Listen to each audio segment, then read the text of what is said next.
Good morning, America. This is your favorite Boardcast podcast with William, Kang, and Danny. How are you all doing today, fellas? Good morning, America. Regular talking voices. If this podcast was American, what state of America would it be? Oh, shit. Well, We're still West Coast, for one.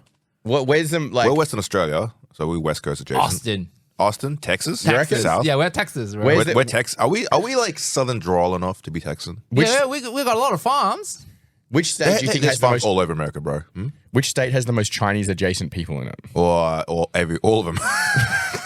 All of them except for the middle bits. Dallas. We're Dallas. USA. Dallas? I'm Googling it. Dallas. It will be like... Holy shit. Okay. wait. I'm just gonna randomly assume that it might just be like Los Angeles. Yeah, you're correct. Okay, Yeah. because of the population density, right? Yeah, California and New York both have the largest density of population. And there was a lot of Koreans on the roofs, you know, about that one. In Cali, there's 1.9. Yeah, I know there's a lot of South Koreans in LA. Are we LA equivalent? Nah, Western Australia and Perth isn't cool enough. Nah, definitely not, We don't no. have enough So of the what? arts. We're Austin? Yeah, we're definitely like probably don't even know. Austin's really cool. That's Austin's pretty close to Melbourne. We're like some other. You got to remember, Texas is huge. It's going to be its own. Yeah, that's why we're Texas. We're huge, right? Yeah, but we're like some untoward town that you've never heard of. Okay. We'll be like... We're So like, we I are don't know. Texas. What's the music? Queensland is Florida. Because Yeah. it's wet and drool. Right? And then Melbourne is one of the more kitschy ones, right? Yeah. Like, California. like northwestern coast. No, I reckon Melbourne is. I would be far closer to Austin. This is really Texas, 'cause us. that's the really No, good ignorant California, of American right? culture. Nah, I think we have anything that really compares to that. Maybe like Vegas the Gold is Coast. Sydney. Yeah, the Gold Coast is like our closest. Is what a lot of tourists call our version. Miami. of LA. And then the rest of Australia is just Grand Canyon. They're like, what do you guys have here? Well, we got a big fucking rock. I went to Perth Kart Fest yesterday. How was it? It's good. It's getting bigger. Yeah, it's The getting crowd momentum. is getting bigger. Was there more than non-Pokemon vendors there? Yes, now there's a balance. Like Magic is getting more than one. Interesting. So there's a couple. Were you the only one? So I wasn't there to vendor. You went vendor I was shop just around. there to buy shit. Did you get some good deals? Oh, I didn't buy good shit. I hit good stuff. Oh, you bought some packs? I bought some packs and I hit the Trikachu. Oh, nice. The least efficient way to buy to open. Yeah. We had a regular of the shop playing Riftbound. He bought himself an Origins booster box. Ewan, the Origins booster boxes are themselves already kind of challenging to find. He Yeah. pulls the Origins booster box and gets himself signature Kaiser. Ooh! Yeah, Yeah. big boy money. It's like $2 to $3 grand, I think. Was he playing So- Riftbound or he was just cracking packs? Ewan's playing Riftbound. Yeah, It's a nice card going to a player, which is good to see. Nice. Should boost his collection up if you're looking to sell. The crowd is getting bigger. The scene is getting bigger. Of course, Pokemon is still dominating. That's number one. Still variety of stuff. But Is Cardfest like a bigger or better than any of the rest of them? Are they all pretty same? Because there's a lot. There's a lot of events now. Perth Kart Fest is the biggest. The biggest one. Yeah. Okay. Because I think it's the most successful crazy one because as it well. started, I feel like 3-4 years ago. Not that long really ago. 3-4 years. Not too long ago. Not too long ago. Because Kart Fest 4 was just last year. So Yeah. maybe beginning of the year, last year. But that Perth it's Kart not Fest started. annual, right? They do it more than once a year. I think 4 times a year. So Oh, it's okay. irregular. Fairly regular. 4 times a year, I think. So 6. No, today is 6. 7 is next. Because it is funny, because on this podcast, we've even mentioned that first couple times they did Perth Card Fest, we mentioned like the problems it had and how they need to change it. And now that they're more running it more consistently, seeing that the reception is getting better and better is... True. Like a good event runner, like will make sure that they have a decent spread of different things going on. You know what I mean? Like it's no different to the festivals where you want to have the different stages have different bands on it and the different food options, because you can go to some and they just like let their friends in or whatever. And this happens at some of the biggest festivals and you're like, oh, why is it just 5 guys selling potato chips? You know what I mean? Like you need a variation of food Yeah. things. Sure. The So- Card Fest is the same. So $25 to entry, $15 parking. Where Was it at the convention center? No, it's at Claremont Showgrounds. Right. Okay. Is it an individual that's running it, or is it kind of like a I business? think I'm not sure. I don't know who is running it, but I know it's like a team or someone. But Gotcha. Having a business, would you say that now that it seems to have increased, would be worth you vendoring, or it's just not worth your time and effort? It's hard work.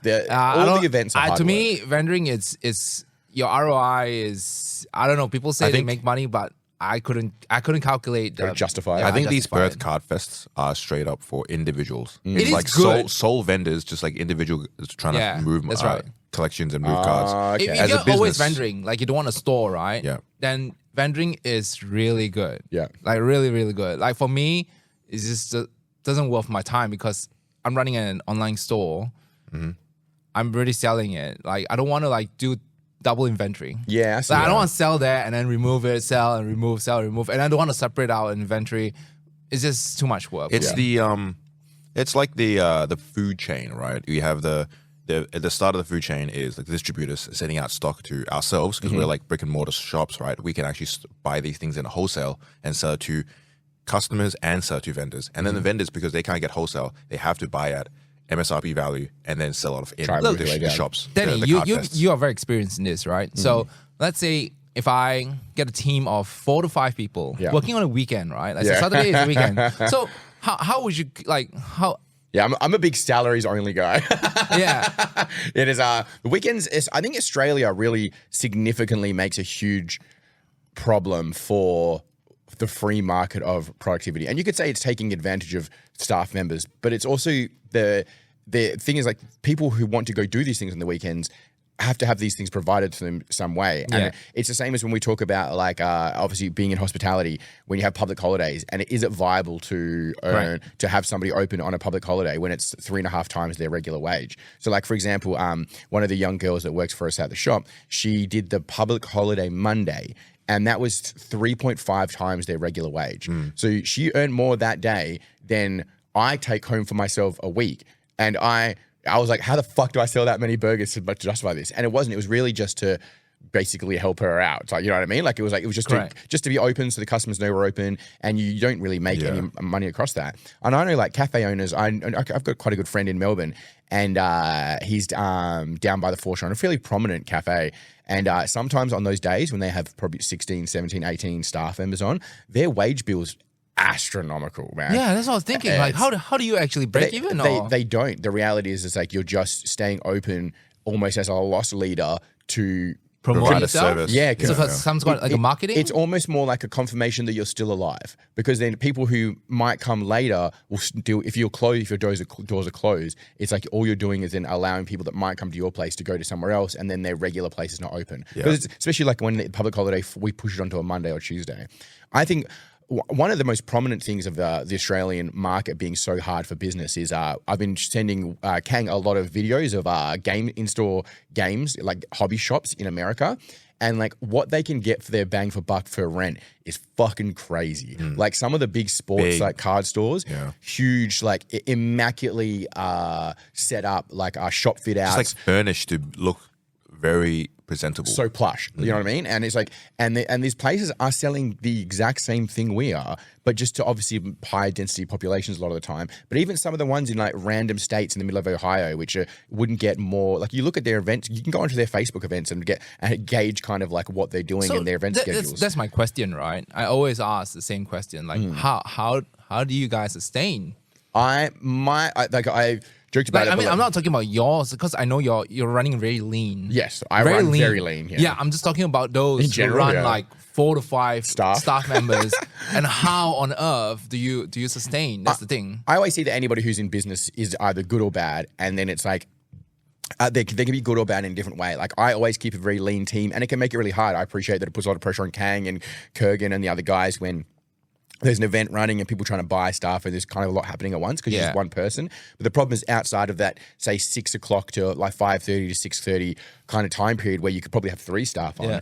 Every hour outside of that, you probably really only need 1. You know what I mean? Yeah. And then there's a lot of times there where like Wado or Sarissa's been on in the past, and it's like there really isn't anything that I can get them to do, so they kind of just hang around, and that's fine. Like that's part of it, right? It's like any hospo shift where you're just hanging around chatting with mates, realistically. But the thing is, like if you have one person hanging around talking to customers, not doing too much, that's fine. But when you have 3 staff members hanging out doing like nothing, that's a real But cost what's burden. the angle of like having 4 to 5 staff, and then what's your what you're trying to do? Like, But the main problem is with, and this is why running lean is a glass sword, right? Because if you run lean and you have good staff, everything works perfectly fine. Right. You have one person who's sick, and now you have to try and find cover for that day, right? So this is why. but in long term wise, like how does that gonna sustain? I think my strategy has been to open up enough different things in a close. So you can switch. You can. So I can pause it. switch, right? So Okay. like, for example, at the moment we're setting up the Disney store kind of thing inside the market to the shop. It's like a new little kind of vendoring space that we're putting together.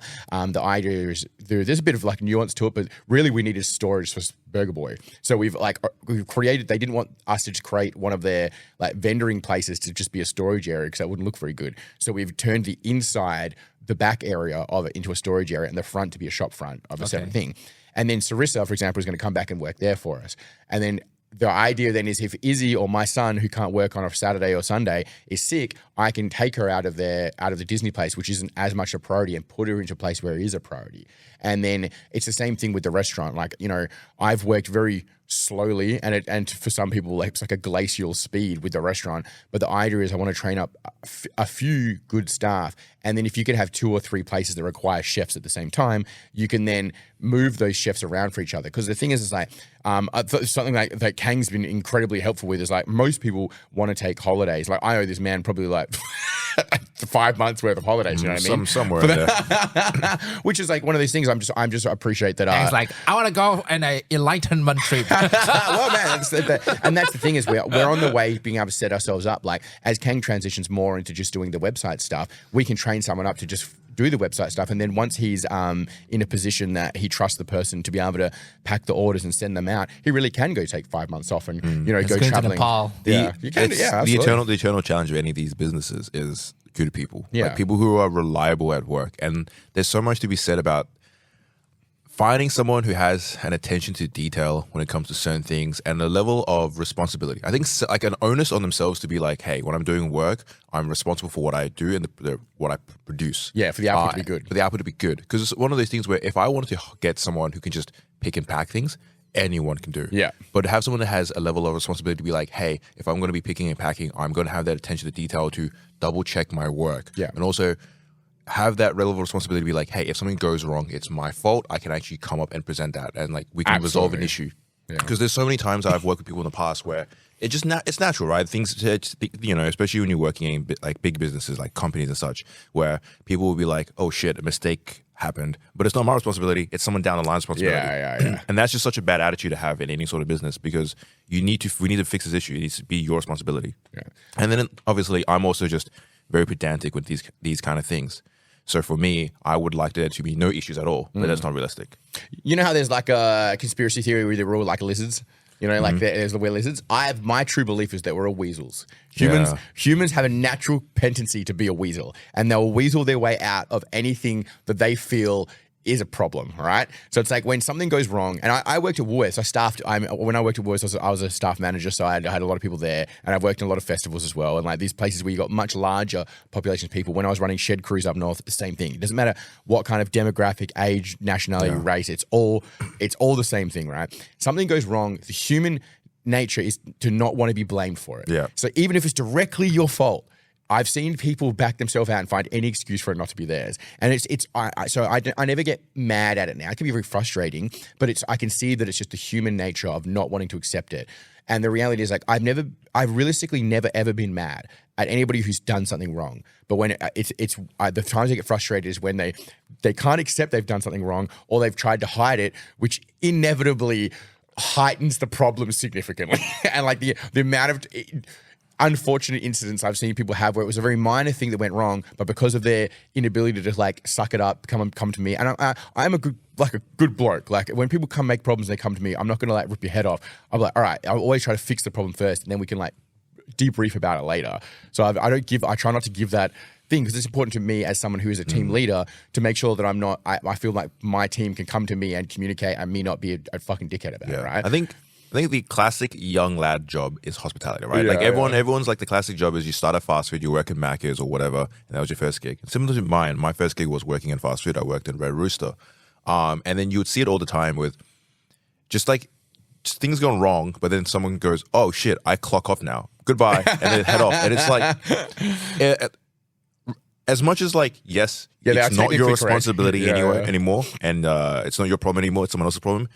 If you caused it, it's still an onus on you personally, like your own personal responsibility to get that shit fixed. Yeah, because it's other humans you're dealing with. That's the problem. Is like you are right. You're the massive conglomerate of Chicken Treat doesn't care about you, but your other team that are left there right now who are cleaning up your mess, they're like, fuck you, man. It's just a lack of self-awareness I find in some people. And then, like, obviously, it's one of those things where good communication and good management actually smooths it all out, and most people are pretty chill about it. So I'd be glad that at Northern Boards we haven't had any situation of things have gone bad and someone's trying to hide it. It's usually been pretty smooth.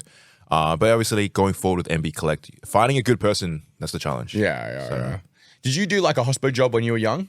What was your first job? My first job? Yeah. He bought 3 scratch cards and won $3 million. I those people put like flyers into the letterbox. Oh yeah. You were the newsboy. Yeah. For some reason, I thought he was going to say, I don't know why, but you know those in the old timey movies where they have the switchboard operators where they put to connect the phone lines I'm together. working with John Wick, bro. I half expected. I would like to open an account. 5 million, John Wick.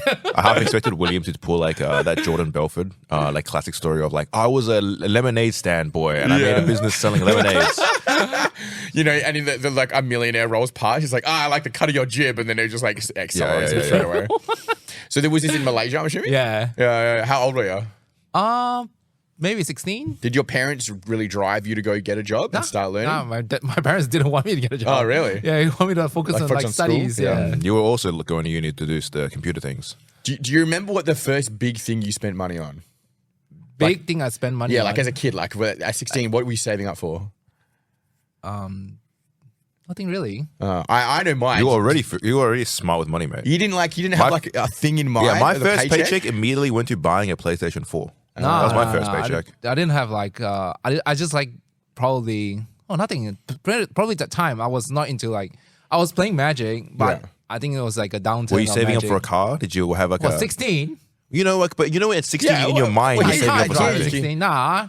I think here you can drive at like 17, right? Like, here, like probably my parents would let me drive like 18. But like in your mind, you would have been, I'm saving money up to buy something nice for myself. No, not really. Holiday trip. Nah. He was just buying Labubus and ripping packs back then. I don't have really a thing. My first paycheck at Woolworths, because I got paid $6.27 an hour. And how old were you? Like 13, 14? Yeah, 14 and a half. Yeah. As soon as I could work, I worked. Well, actually, before that, I worked as a soccer referee, which I got like gotcha. $18 for the whole like 8 hours or something. The $6 an hour thing is such a and I saved up for a Huffy, like a white Huffy. What's a Huffy? Like a BMX bike. Okay. Because all my friends rode around on their BMX bikes around like the suburb, and I thought it was hell cool. So I went and got a white Huffy, and in the first week that I had it, I tried to do like a little bunny hop thing over a like a boulevard, like a curb where there's a bit of like dirt and plants in the middle of it. And I thought I jumped it, but I mistimed it, and I hit the curb, and I stacked it. And if anybody knows like that, like because I was in like Quinn, so it was like a semi-rural kind of like suburb at the time, and you get that really like dirty brown grey dirt, the clay, and the dirt. It absolutely covered this white Huffy. It had a white seat and everything, and it was never not covered in dirt. Yeah, it was never not dirty. It was. I was like the first. Hey man, you just tell people you're doing sick BMX tricks. Commit to the story. And it's the crazy part about all those like first purchases is looking back, it was such a big deal because it's so expensive. You know, that white Huffy was huge. Back then, what, $100? Yeah, like a BMX bike. I think I had to pay like $600. Oh man, it was like I got like top end bike. Yeah. But it took me so long, bro. So retrospectively, you know, it was like, let's say the PlayStation 4 back then was also like $600, $500, something like that. Whatever. Anyway, but as a kid, you're like saving up for that, such a big deal. As an adult now, you look at things cost $500, you're like, here we go. It's right now. I don't know about you, William, but like going into business has really like made me unfortunately devalue money in my own head. I spend money so flippantly now. It's like all my bills are so incredibly high. Like even now, like our rents and our wages and everything is going through. Whenever anything's under like $300, I'm like, there's no value. Yeah. And it's not a good way to look. But the problem is if I start valuing you're money, so jaded from spending. Yeah, just more the bills. If I start worrying it now, I might go. I used to pay like in Malaysia when I have business and stuff, like rental, like wages and stuff. Like I know how it feels. Like that's why I'm like, I don't want to pay wages. I don't want to pay. I mean, I want to pay wages, but I don't want to pay rent. Yeah. Rental is like killer. Yeah. Wages is still fine because you're gonna get back value from it. That's true. They're making the money while they're on shift. Yeah. Right? So it's like for rental, like hell no. Especially when you look at look at the rates we pay for like the rental for like Northern Boards, for example, right? There's the rental side of it, which goes to the owner, and then there's the strata fees where they like do the cleaning and the gardening and stuff. And then you have outgoings as well. Yeah, right. And I'm looking at the what I'm paying for gardening fees for a year, and it's like a couple $1,000s. I'm like, What fucking gardening? What is happening, man? I know where's the garden. The garden right in front of the bank. Yeah, that is, yeah. That's it? Small tree, yeah. Yeah, You yeah. gotta water it, bro. That's the only, yes, that is technically, I'm sure that's what they're paying for. But the same thing where it's like the cleaning of the bathrooms, I'm spending like $6,000 a year for the bathrooms to get cleaned, and I'm like, fucking what? Anybody who's frequented Northern Boards Just keeps adding water to that this hand soap. Let's just keep watering down the hand soap, bro. Let it go. Oh my God. The part that really got me was, because the bathroom, we probably should take some more onus on it as well, because the bathroom's not our responsibility, but really, especially if our customers are using it, we should probably start taking more responsibility on it. Yeah. What really got me was that we had a regular Commander night. Sam came through, and she's talking about how, man, whoever keeps filling that hand soap up with water just needs to let it go. There's no more in there. It's just water. It's like 0.5% soap. Yeah. Yeah, it is hard. It's the opposite now. It's 99% of germs survive and 1% die. That's crazy. The soap has made friends with the germs. Mm-hmm. But I don't know. It's a funny thing is business, because it scales. Yeah, is it? And is you it, don't is notice it the why scale. like big businesses like in Australia like going into administration because of all this? Yeah, the expand, and that's why even though the choice of this restaurant itself, like where we're sitting right now, was clearly too rapid of an expansion at the time because we weren't prepared for it. Clearly, that's why I've been very careful about pulling the pin and do anything too crazy, because while the rent is that we're not 100% utilizing right now isn't ideal, it's basically become like a podcast studio and a storage area, right? But if I continue just to then pile money and staff into it, that is just perpetuating the expansion of being too quick. And as someone who's built in the building industry, I guess, that's when you see like the really big ones like Pinjar, which was one of the country's biggest builders, they just expanded far too quickly, and the overheads is just astronomical. Like, I don't know, have you ever seen like the McDonald's theory, where it's like McDonald's only has 3 days of operating cash. Like, but the thing is, like, the reason they're open 24 hours a day and 7 days a week is because it has to continually churn the money in, because it only has the entire company in their coffers as a global is only 3 days worth of cash. Because they're always churning through the money. Yeah, it's such crazy. So if overheads. a global like power down 3 days, but that's why they don't. That's why they're open Christmas. No, I mean like if there is a total power failure for 3 days. I guess so, yeah. But that's what they operate globally, right? They also global power down, bro. Global. But then we have big problems, brother. People are not buying McDonald's. People aren't buying nothing. Yeah, and you're right, and they know that, and that's part of their that's the reason they can continually expand, even though that it's such a technically like a risky situation. But if you look at that, they totally prepare themselves for it. Like all the McDonald's have their own generators. So there's like, even if every other bit of power, like outside of an EMP that blows everything out of the water, like everything else in the Perth city can shut down, and your McDonald's are still opening. Like they know they're prepared for this. Like think about these. EMP shield McDonald's. Because Wait. Hold on. Yeah. If McDonald's is up, the problem is your payment's down. No, well they. I think the generators for the Right. fridges. I mean, if you get an EMP, I think it's so that right? they can keep their fridges up and all the No. Right? It doesn't matter, like, because if an EMP came down, so the payment gateways all fall as well. Yeah, Dude, well, if an they EMP is have to coming down on Perth, brother, I'm not paying for shit. I got other problems. the way the FOS machines is, even if they're offline, they can gather the information, and then once it reconnects, it then hooks it back through. So it never reconnects. Yeah, that is true. Well, then again, Then don't worry about the burgers, brother. If Don't we never worry get about it. electricity back, McDonald's is the last of the problems, right? Yeah, if the zombie apocalypse happens, go to your local McDonald's. is Yeah, that is true, yeah. I'm still standing. They have like zombie prevention and shit. Yeah, It's yeah. like, all right, let's activate the chains. Spikes. In the wasteland of the post-apocalyptic All right, let's world. raise the burger price. King 50 Ronald bucks. McDonald reigns. It's probably not a bad plan. Like, you've ever seen the things with McDonald's where they keep a burger aside and they come back to the burger 10 years later, it looks exactly the same? True. So if There's you're enough like an preservatives in apocalypse, that thing. Yeah, you're an apocalypse, you just go leave it at McDonald's. You're like, oh, there's buns here. I could feed off these buns for 20 years. it's good to go.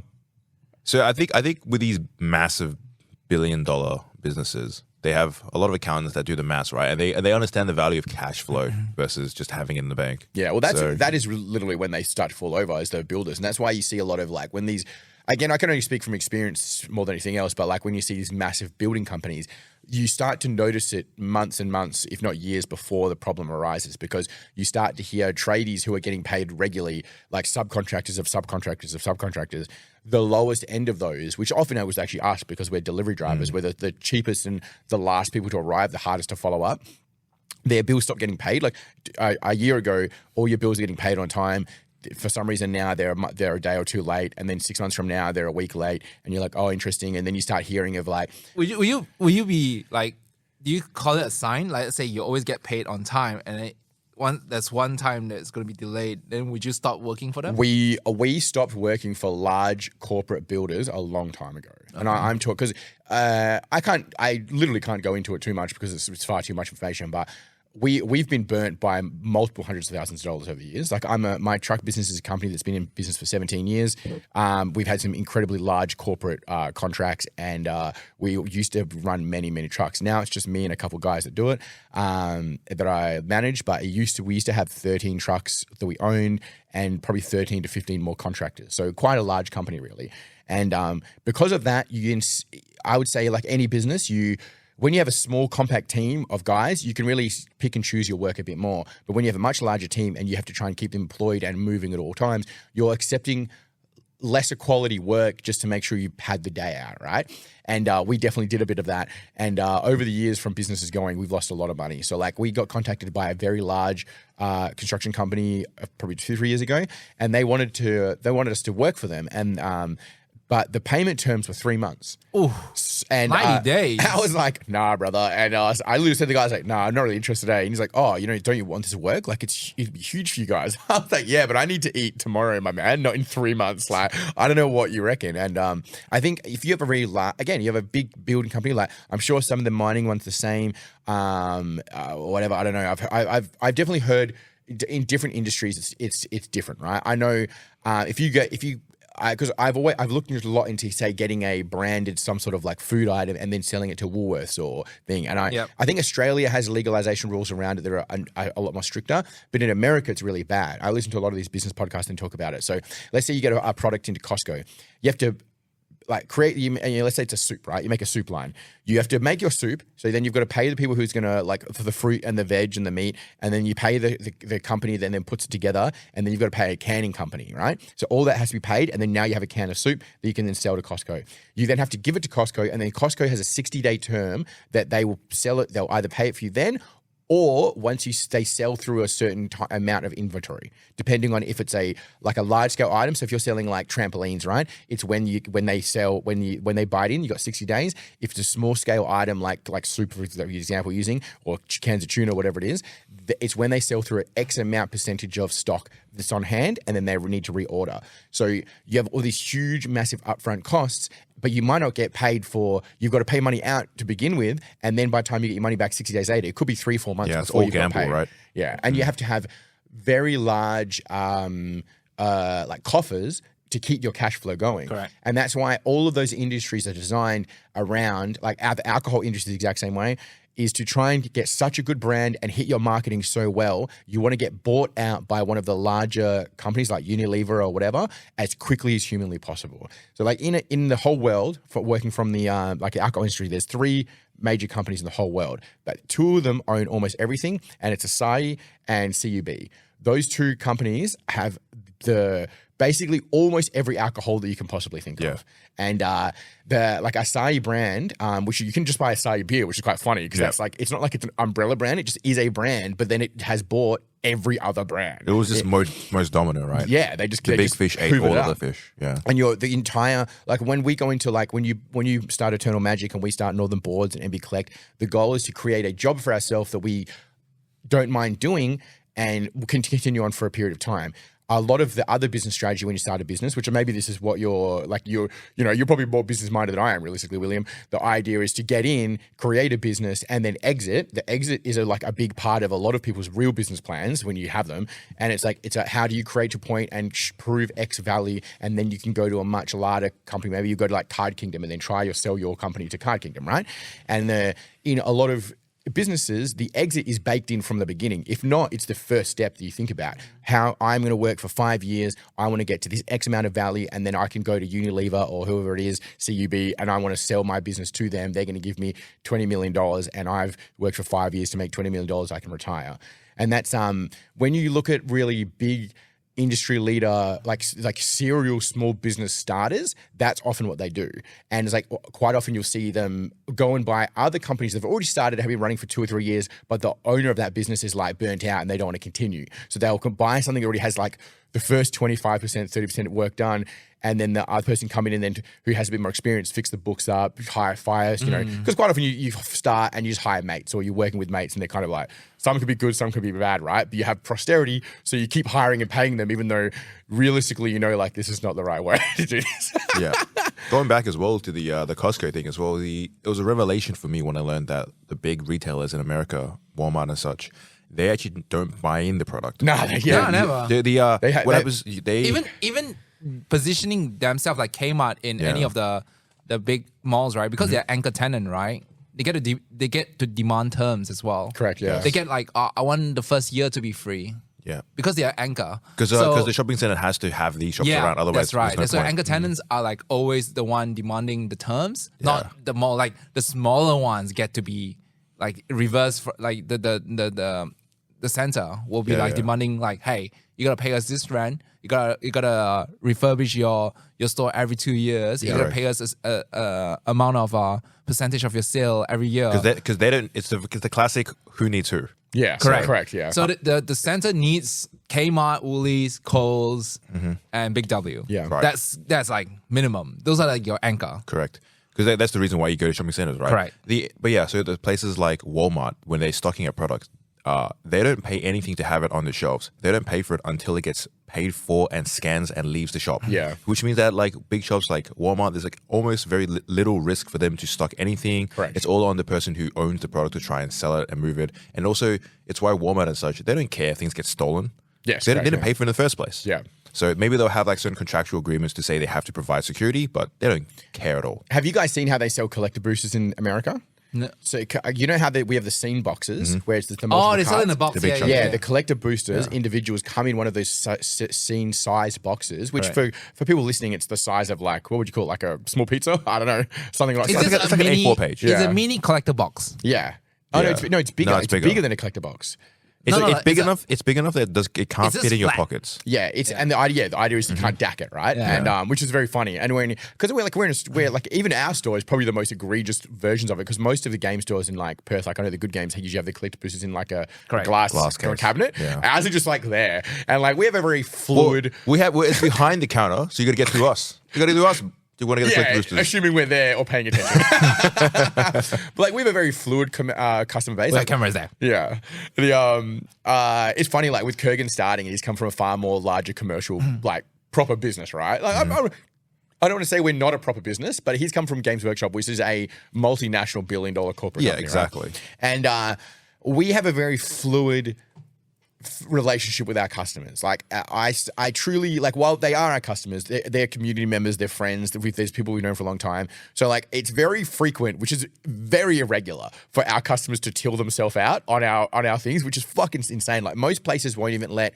If you're buying something, Kang, even as the head honcho manager of the place, you have to have another staff member come over and till you out. Like if you want to buy something, because you should never be able to like expend your own money, because how do you know something dodgy is not happening? And that's what happens at like a Chicken Treat or a Woolworths or whatever. You have to find another staff member. We'll just let our customers come up. They like know how much they need to put through the till and then check themselves out, which is insane.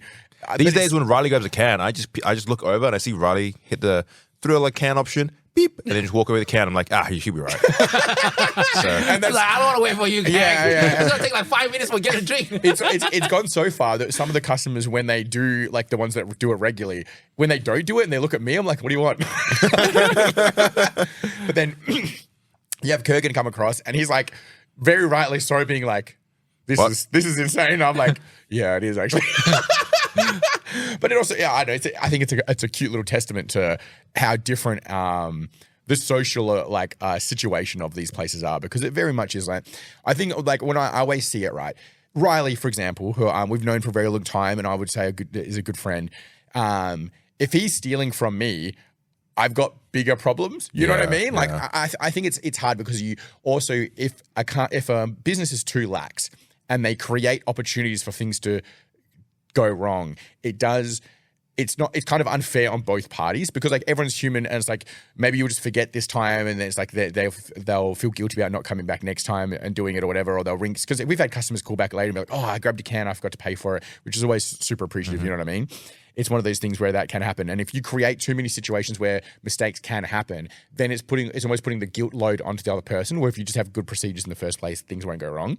But it is. I don't know. It is nice that I said it. So I think small businesses are built on a level of trust. Yeah, absolutely. Because not everything will be perfect. You don't have hundreds of people working for procedure and making sure everything isn't smooth If it's and too laid out. tight, like customers will be like, You know what I'm saying? Yeah. It's a regular situation though. Yeah, But, it has to be like a balance, like in the middle. Of course. Yeah, Like yeah. I mean, you can't take like boxes of like Warhammer and then like I'll tap in myself. You know what I'm saying? Yeah. But That's drinks true. and stuff like Yeah, it's usually a fine. snack related. Yeah, item, snack isn't it? related. Like, all right, bro. I don't want to wait for you to finish that. Come and get my drink or The customers get it. M&Ms, They know as right? well. Yeah. Like I don't wait that long. Like it's just gonna be like I don't want to drink anymore. Like, would you rather lose that drink? Yeah. Still, or let him tap out yourself. Yeah, You know what I'm exactly. saying? Yeah, like yeah. if I'm waiting for Kang to like come back in 10 minutes time to tap me out a drink and I can't drink it, like For the longest time, I'm just not gonna have we're it. letting people do their own food orders as well. But now it's a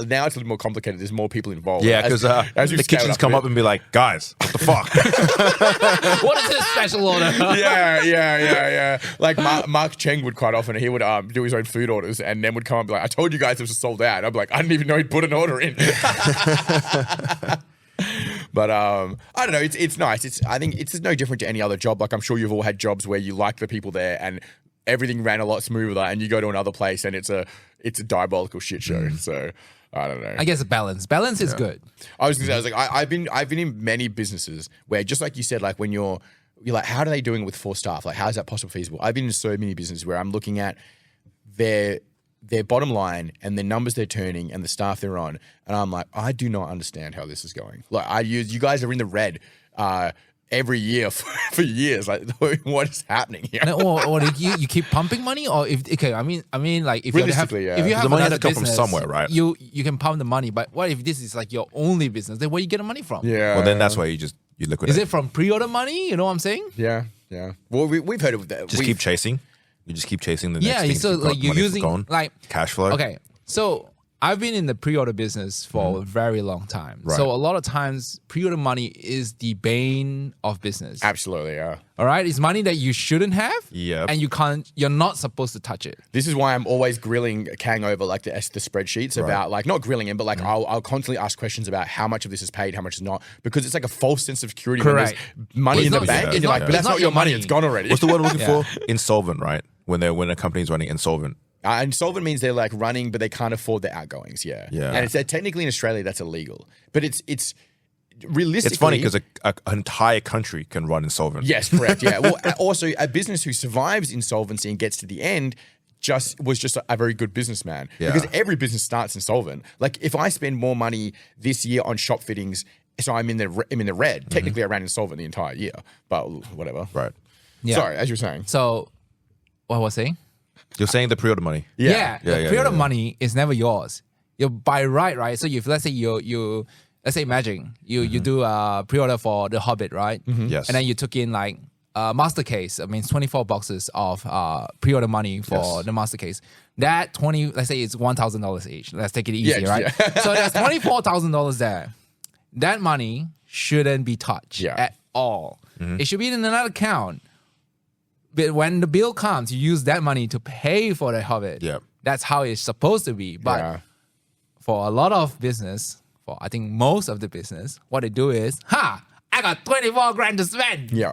So let's spend it and get more stuff. It gives you like a false sense of how much actual cash flow you have available to So you. that's when what in reality, it's already happened. gone. And when you get that stock in, and as those new stocks don't sell, And then when your Hobbit bill comes in, You need to get covered. Yeah. so you got 2 bills to pay. Yeah. You're double whammy. So you're behind, not behind. We've seen this with, I'm not going to name drop them, but like a few game stores in Perth where they got that exact loop and they had to wait for new pre-order to arrive for people to order their product Yeah. to then pay their previous bill to then allow the new product to be released. And this And is you're, why, you're always just chasing. Yeah. Yes. Right. And then the immediate moment you get one dud, No, it's game if over, right? the following week was like a shitty release or whatever, Yeah. that's when you Yes, feel there the was pain. so much of these. So to be fair, I think to 1/8 they threw a drift Yeah. away from being fucked. Yeah. I think it's changed a lot in the last, I want to say 10 years, but before, like a decade ago, game shops were kind of just gung-ho, like dudes who are just passionate about games, open shops, but had no business know-how. Yeah. And then you would just get this classic 1 to 2 years fall, and you'd be popping up and popping down. Yeah. So we've talked about it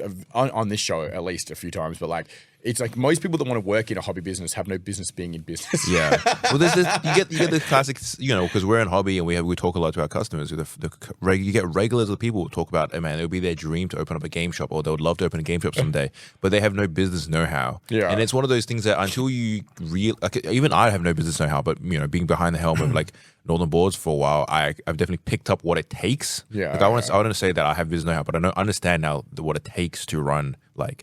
Just in your individual person to be like you gotta have the guts. You gotta be built for this. Yeah. You can't really just want to vaporize do the it. feelings and emotions out of anything. Yeah, you can't just want to open a business. Like I get it a lot. I get it a lot. But I don't know. Do you have people that you're like friends with and customers to asking you like, if they should like do it themselves, and like, do you get people coming to you?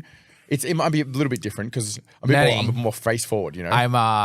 I don't like to talk so much, Yeah, especially because I got a nowadays. complaint the other day, like because I have another marketplace that I just put on my products on is Fetch TCG, which is a marketplace for trading cards, and there is a feature that they have on their marketplace. What do you mean by marketplace? Like Facebook? So it's like marketplace, like eBay, but selling trading cards only.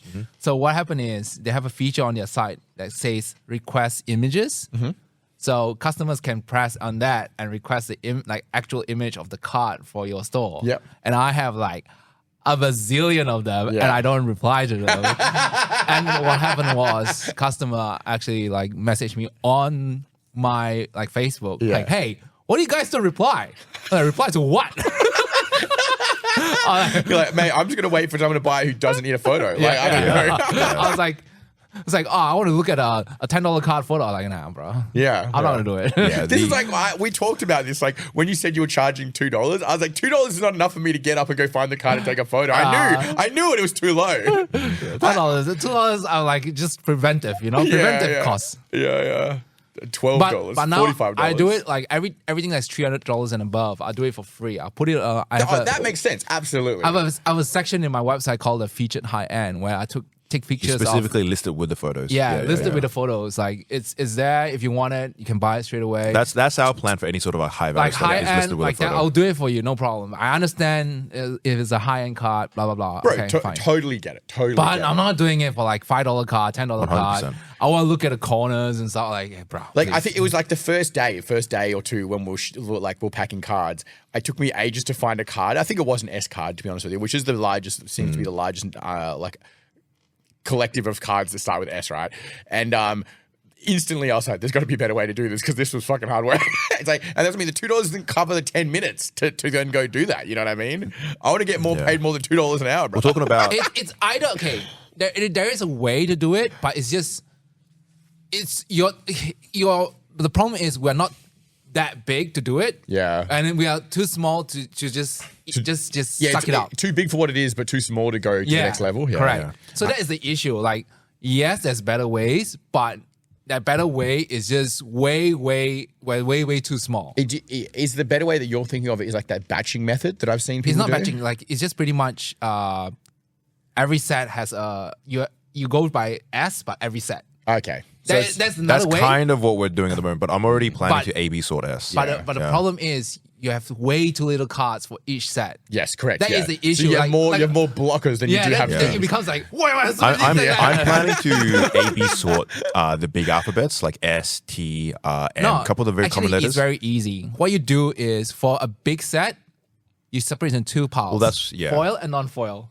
True. So you have your whole entire thing. Well, what I've done already that's now actually is very Or foil, search foil, edge foil. So you already separated like everything. So when you search like for a foil card, you just have to search. You just subdivide already. Yes, you already subdivided. You only look for that pile. Yeah, I do like the way you've halved it instantly. That makes a lot of sense. Because I'm planning to I'm trying to A/B sort but at the moment I'm just waiting for more card dividers to arrive. That's the thing. So that's the issue, right? Like I just explained to Danny that like yes, you can do it by sets, but then you have like why my ass had like 18 more sections. It's not about sorting at the moment. It's about sorting in retrospect. Because as you buying collections and you have to then take in a bunch of cards and then sort it back into the respective sets, that becomes a nightmare, right? So that's why like I think your way is very smart by subdividing into categories of extended art. You just want to half your things down. Like okay, if I'm looking for this, it's half. And then this is half, this is half. Any level of subdividing you can provide dramatically increases your efficiency when finding. Like we took the $2 boxes off the shelf in preparation to sort them. But the reality is, are we ever going to get those onto the website? And it's not that you have to. I'm gonna have to make a real like judgment call. I make it like just a real factual check about it. Because and I was like, you're right. Like in those $2 boxes now is a mixed in amount of cards that are actually probably are $3, $4, $5 could be worth of it. What's but most is it worth? I'm already starting to. Because we're buying collections and we're pumping cards through, there's already cards that are under $2 hitting the website anyway. Yeah. So what most likely what's going to happen is I'm going to take those $2 binders and just pull out all the cards that aren't dinged. Yep. And keep them aside. And then put the $2 boxes back on the shelf. Back on the shelves. Because it's that whole thing. It's the same thing as like even if you go through 500 cards to find $10 cards, it probably still isn't worth it. It's kind of worth just the customer who buys it for $2 to getting a bargain, and you didn't have to waste doing this 5 is hours. a real testament of valuing your own time and effort. Because so much of it is like as I'm flicking through the cards, and I can feel my like fingers getting sore from flicking through the cards. I'm like, what am I? The issue is how much you're getting back from, let's say, from The wages, value right? returned, Let's say you're paying someone $30 an hour. Are you getting back $30 an hour? Correct. Yes. So if you're not getting back $30 an hour, then it's not worth it. It's already out of window, yeah. And that's our discussions. Like, if we kind of almost full circle back around when Kane goes on his monk like Vietnam trip to for Nepal, 5 months. right? Yeah, it's like he comes back when he does I'm that. a Jedi now. I just think about the card and it comes out of the drawers for me. But it's like when he does this. Oh my god, that would be a good AI thing. Like my cabinet, my drawers are AI enabled. I just need to. You just think about it, and the card you don't have to think about it. When the order comes through, the drawer is just open, like ding ding ding. It sounds more like Harry Potter than anything else. But yeah, it's like when we go on this like magical 5-month trip and you leave someone behind, you want them to know that they're at least roughly making their wage back or more. You know what I mean? Like it has to be an investment that's worth it, right? It's crazy. Going back to what we were mentioning about people wanting to open up game shops, that small business thing. I think the modern day, because William, you have your business where you vendor cards and such. The modern day is that classic individual vendor, right? Yeah. Who knows they can't cut it as just running a business, but they still want to do something for themselves. And that's why like the business of cards now, like people buy and sell cards because it is actually profitable. So it's the classic individual guy trying to cut it out and make their own gig. And that's kind of the world we're in right now with like Perth Card Fest booming the way it is, the card games are booming the way it is. Everyone's trying to find that side gig, that little bit extra profit. And if they can retire from their full-time job and make this work, and then they're good to go. That's the dream, right? Have you not heard what's a vendor? Like, what's the right definition for a vendor? Yeah. A vendor is a collector who has too much cards. Too much cards. It needs to sell 100%. It's like it's why those it's why the auctioneering Facebook pages existed in the first place. Was just people who had too many cards and needed to find an outlet. In the it's changed now, but I feel like in the early days, all those Facebook market auction pages it was like you'd have multiple different vendors, and they'd have a day, a slot a week, and then eventually they would sell their collection and they would be replaced by a new guy that's coming in. I feel like it's changed, or at least the ones I think changed now. That was a holdover of the past, right? And now, flash into the new decade. People don't do the Facebook vendorings anymore. Yeah. Now vendoring is all just like in the card shops in person or like making their own website and such. Like it's so easy to create your own online website, your eBay page, your Shopify page now. Why bother with the I think some Facebook? of them do quite well. And the thing is, like any auction, some people get caught up in the moment and overpay for stuff. There's also the things sometimes things go for underpay. Like I know Jeans, for example, like by the looks of it, he has a different vendoring product stock for his website and for the Facebook things, and he must do quite well because they still pump. You know what I mean? Well, he has And- like 13 staff. yeah. And I think, funnily enough, like even though we're doing the website thing, I quite like the scrolling through the images on the Facebook thing because it's like It just is a It's customer. very different. It's as a- very different because Yeah. sometimes it's like you don't know what you want. Yeah. I just want to browse. yes, correct, yeah. And then like, oh my god, this card is so good on my deck. A customer, Absolutely, like- it's a very different, right? Because when a customer visits a website like MB Collect, they're just there because they want to shop, they want to buy, it's on demand. But through the auctioneering thing, it's this level of like, you know what you're gonna get. You're kind of just here in the moment. Yeah. It's a different customer experience. it's window shopping is what it's it window is. shopping. It's It when is. spending money on shit you don't need. And like, oh my god, this card's gonna be so good in my deck. And then you play it one time, like, this Yeah, is one of shit. the big features I need to work on for MB Collect is as a recently added page. Because I've had people in the shop say, "Oh, I would love to have a recently added page. I could just kind of window shop to see what's new." Yeah, I guess if they're actively checking once a week or something, Yeah. having that stuff go up is an interesting thing. But it's also like that the recently added isn't necessarily like what's hot as well. You know what Correct, I mean? It could correct. just be whatever. But I think people just That's want to up see for them to decide what's what's like. hot. They want to get. People want to feel like they're getting first dibs of a brand new like cool thing, right? Myself even I'll check MTG Mate recently added just to be like, what's new and what's fresh I can just get my hands on. True. And So then I've recently added tomorrow on MB Collect. Real. My Little Pony cards. the My Little Ponies cards kind of go hard. But an interesting thing about I think having more manpower and the evolution of Northern Boards as a total has been the social media as well. We've been really putting a great effort to kind of push it out and getting like I saw a meme the other day which was like it was like a girl dancing in front of the camera in that kind of classic style, and it's like small business owners realizing they need to become content creators. Oh, that one where the girl's crying and she's trying to do a TikTok She's dance. like- Have she's you like, seen it? small business Hey, owners it's exactly realizing how they I need to feel, be brother. content creators to survive the market. The actual video came from a girl. She just found out her boyfriend broke up with her or something, and she's doing a TikTok dance, but she's just bawling her eyes out the entire time. So she's very unenthusiastically doing a dance, and and the meme is very funny because it literally is just like explaining like, this is, I'm a 40-year-old man, 35-year-old man. I don't necessarily want to become a social media guy right now, but it's very clear that's what's needed for us to like advance. You got to see yourself apart from everything else, right? The And, like- marketing has changed. The world has changed now. I'm smart enough to know that I just need to stop being a bitch about it and get over the mental hurdle of being cringy. But at the same time, I'll do 45 takes of every video we do, Yeah. and I'll be like, ugh, But then myself the on thing camera. is like I will have like a 5-second took like no effort at all video where we just like stand in front of a monitor and it gets 20,000 views, right? And that just goes nuts. It's very early days for us, and we've definitely like started to increase our output on some of the social media things. But I'm still. The more research I do, the more questions I have because it's like Nothing works. Yeah. Nothing. I think the internet is just one big giant algorithm where it notices if you're putting effort in and you're like, fuck you. How long ago do you think we like discovered Whatnot? Because look, my time. Yeah, we frame's got not into bad. Whatnot late because we weren't part of that market. I remember sitting around the computer together talking But about you're it. doing what now? No. fuck As in, no. we found about Whatnot like only probably beginning of this year. Yeah, like 6 months It's like ago. a while back. Yeah. And like it's clear that the people that are doing it well are making bank. Like some of those Whatnot guys are making 60 grand an hour. Yeah, and it's like that's an incredible amount of money.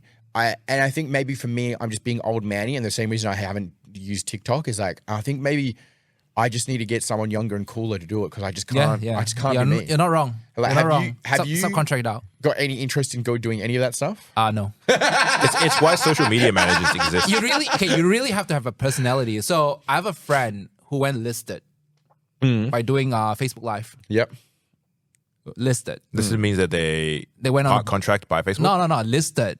Like bought listed. Stocks exchange. Oh. Yeah. Oh. Yeah. Oh, no shit. Yeah. From selling Facebook Live. Fucking hell. Yeah. Jesus Christ. Selling kitchen stuff. I guess I did see a couple years ago. It was coming back in big in Southeast Asia where people would tune Correct. in live and buy the like clothing and stuff online. So he's selling kitchen stuff every day. Every day. Who's tuning in to buy kitchen stuff? Every like day. he's just holding a Hold on, sink, hold on. being like, "Buy this sink, dude." People have too much time, brother.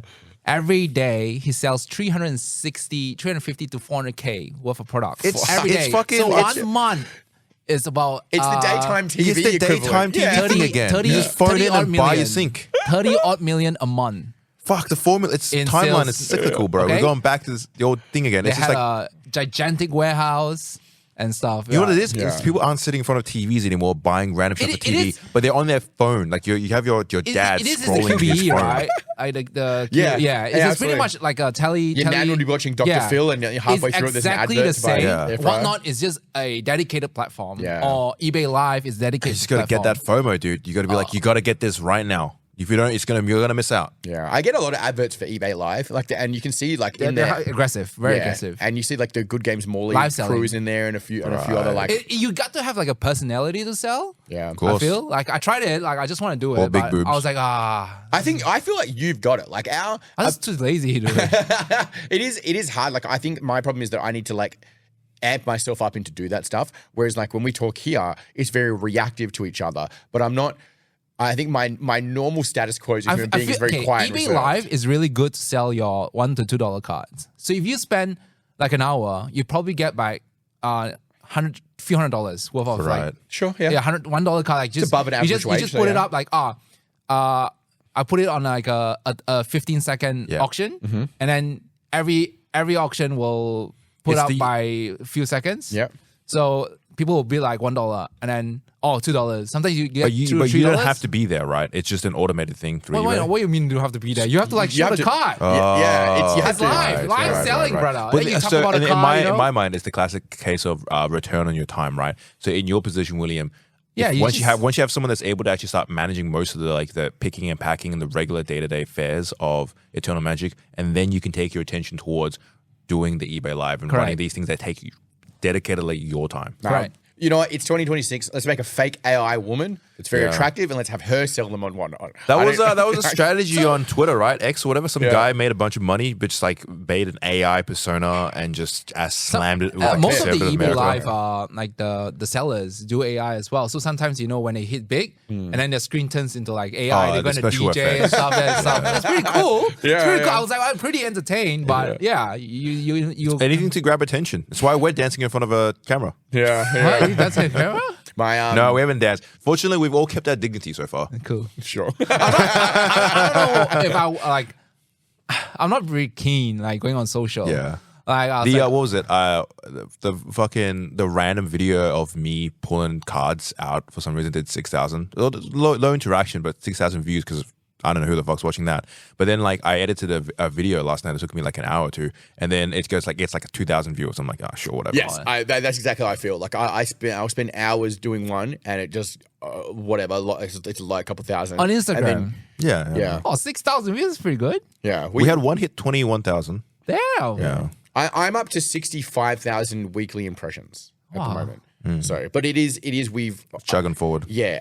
I'm cheating because all of the accounts that Kang, Matt, Michael, all of everyone else is creating, I get them to collaborate with me, and then I just post it as if I posted it. So it's like right. I'm trying to post one a day, but then I'm also trying to cash in by having the boys. I won't accept all of them, but I'll try to do one or two a day. If they're all also producing something a day, I can then almost post twice a day. Because there's a group effort happening here, it is actually pretty consistently getting close to one a day of something going up. So it's I don't actually- even post shit. Yeah. I just post like, it's like new cuts in store. I'll be honest. The truth of the matter is, William, what you're doing is kind of what we want to be doing. Yeah, which is, that is- yeah. I don't wanna. You wanna buy this card? You can't come here. Click this card. I've there's some value. if I in- could just take a picture of a card and someone goes, "I'll buy it," dude, my life would be so easy. like you this- buy this card. There's a lot of value in also staying faceless as a business owner as well, because like, you've got family and kids and like privacy, and you don't want to be hounded. Like it's the same thing as when people would come to the store and be like, "Hey, do you have this on the website?" And you're like, What do just you want answered from your own me, question. bro? You know what I mean? Like, yeah, no, I think we're in the same Yeah. way. Whereas like people ask us if we have certain things, and I totally get it from their point of view, because and I don't want to diminish the customer experience, but the reality is like in your question is the answer to your question. You know what I mean? Yeah. And I do not want to diminish people feeling comfortable to come and talk to us about it. You know what you should do? But You should get a QR code, embed the NB Collect website into the QR code, and somebody asks you for, do you have this card? The plan is to have just on my forehead. the plan is to have table numbers, which is a QR code to all the like important links around like all the Linktree. Boards brand. Yeah. Yeah, or just in general, it'd be like, hey, you want to order your cards? Just get here, a et cetera, et cetera. NFC tap shit on your desk. Yeah, but people are stupid and people still haven't figured out how NFC works. My favorite was you were playing One Piece at one point, and if someone walked up to you and asked you like if you have a card on your website, and you didn't even turn around, you just kept playing and ignored him. And this was the early Turn of Magic days. This was early Turn of Magic days, and I saw that, and I had a good laugh about it. And then now being in a position that I get it, William. I don't want to give that man any of my attention. Any. I don't know what are you talking about. What do you mean you're asking me if it's on a website? There is a website you can look at. Yeah. So we have. I'm trying to keep it low. I don't want to I'm like you deal with a website. Yeah. So it is for someone who I've put in a lot of time, putting the card out. It is. I have to admit, there's a very fond part of my day where I've never watched One Piece as the cartoon, and I've never played the One Piece. I've really, honestly, even I'm now doing Fridays with the One Piece crew, have very little understanding of how that game works. When anybody asks me any One Piece questions, I'm like, go speak to a turtle. It's a good thing to be able to pass it off completely, because they ask questions, I'm like, look, man, all these words are so random. Speaking about One Piece, they announced the Naruto card game. Bandai is working on the Naruto card game for 2027. What do you reckon, William? I don't know. Low hopes? I mean, it's good. It's gonna be good. Yeah. It's just that another level of work, right? Because every new TCG is more work. Yeah. Have you dabbled at all in the DBZ or the Digimon? I did. You did? I did. DBZ was dead when I was dabbling it, and now it's just to the moon. Too late. Yeah, I've had a lot of people come in asking about Dragon Ball Super cards lately. Really? I'm already over because it. The classics. We were talking about it before. It's no different than stocks. Yeah. When there's low confidence in a stock, prices drop, and then people will look to buy it at a low value, and then drive the price up so they can then flip it. It's the classic pump and dump. Right. The reality is, if we can get stock, we could easily sell packs of Digimon and DBZ just to 100%. I realize now that the Bandai games, there's no such thing as a dead Bandai game. It's just lying dormant. There's a few. Okay, yes, but I'm trying to say. The other 3 DBZs. It's true. All right, never mind. Bad example. What I'm trying to say is that the way the market works now is no different than it's the classic it's like the actual stock market right now. It's when like Gundam, people right? identify, Gundam's doing well for us, actually. When people identify a stock that's low in value and getting shorted, like people identify GameStop was getting shorted, or AMC was getting shorted. People identify a stock that's getting shorted, and then they will purposely buy it and drive the price back up so they can flip it. That's just card games now. Card games are just the exact mirror, because card games are a product. And every single product is not immune to the thing called the market. Or the market is just you don't control the market. The market exists as supply and demand, all it is, right? And there are things that can influence it, but you don't have full control over it. And card games are just another product in the market. It's no different than stocks. Well, it's also not everybody can afford to go buy the Big Bang One Piece Pokemon stuff. Yeah. When some to me, it's very simple. So the Dragon Ball Super thing drive up in price. It's not because people are playing the game. It's once again, it's got shorted. Price goes down. People buy out to because shops need to liquidate, right? So the people buy it super cheap, and then because of the buying in, and then there's influencers that can actually then push the market. Prices go up, flip, rug pull, go. Are the treatments on those cards as good as the One Piece ones? Yeah, they're very pretty. Very pretty. The Dragon Ball cards are very. As someone who's used to play Dragon Ball Super, very simple thing is stop giving. If Bandai stop giving to departmental store like Target, Big W, Kmart, I think all the stores will have stocks. Yeah. Well, there's I sent the imagery. I don't know if I sent it to with the Office Works. Yeah. Fucking crazy. The Office Works. Like I tell you, this is the direction of all card manufacturers now. They want the big players to sell their products. I just want to know how, as a brick and mortar store, we're supposed to compete with the Whatnot sellers, the online stores only, and Officeworks now. What the fuck, man? It's because Magic the Gathering just wants to position itself where there's enough demand, where it becomes Pokemon, where there's enough demand and enough of a general market appeal to the regular common folk, the mainstream customer base, that there is enough demand that they can just sell through everything. Yeah, they can sell through all the channels. It's funny at the time when Final Fantasy for Magic the Gathering, for example, was so limited, and now you see them in every petrol station, and you see the boxes half sold. And you're like, damn. Universes Beyond is going to be the norm from now on. Yeah, I think so. 100%. It's going to be probably 50 or more than 50% of the releases. Because as much as the frustration of the Magic the Gathering customer base, it's just Magic the Gathering turning itself into Pokemon. Yeah, and that is the mainstream. That is the mainstream appeal. And also they're getting more and more players into Magic because of Universes Beyond. That is the mainstream appeal that they're hitting. They're trying to target for, because it is where the profits are. Yeah. If you can posture yourself to be at the top 3 like Pokemon, Commander is gonna be is still and will be the biggest. when you see like Magic itself or like the card companies like trying to push forward like some of the other ways to play Magic, like standard and stuff like that, and you're like, man, you're really trying to beat a dead horse, eh? It's like they'll push so hard to have standard become a thing, and then something will happen in Commander, and it just picks up another 50,000 players. what's he have? Listen, It's I hate to say it, but everyone, maybe not what's he, but Hasbro, every single like card, like the Hasbro will see and know that Pokemon does not rely on any level of playability to be the biggest card game in the world. And they go, wait, we have a brand. We have Magic the Gathering, which is also a 30-year-old brand, which has not as big of a market recognition as Pokemon, but people know Magic the Gathering, right? And they're like, well, we have all the channels. We have everything set up, right? We have a 30-year-old brand. Why can't we do what Pokemon is doing and also just have the biggest card game in the world with zero care playability? So every like a lot of players who start off like One Piece had never played Magic before. They would play Riftbound, never played Magic before.